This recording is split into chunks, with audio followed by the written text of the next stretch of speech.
সুজির দুধ পুলি তৈরি করছি। সুজির দুধ পুলি তৈরি করতে ফুটন্ত জলের মধ্যে একটুখানি নুন দিয়ে দেব, তারপরে হাফ বাটি সুজি দিয়ে আমি এইভাবে নেড়ে এটা মেখে নেব।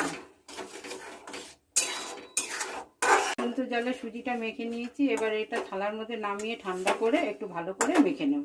ভালো করে মেখে নিয়েছি, এবার আমি এক এক করে পুলি বানিয়ে নেব। এইভাবে নারকেলের পুর ভরে এবার পুলিগুলো আমি এক এক করে বানিয়ে নেব। এক এক করে পুলিগুলো সব আমি বানিয়ে নিয়েছি। এবার আমি দুধের মধ্যে চিনি আর গুড় দিয়ে ফুটিয়ে নেব।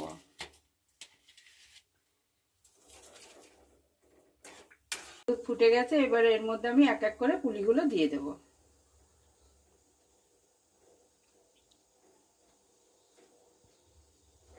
বন্ধুরা, আমার সুজির দুধ পুলি একদম রেডি।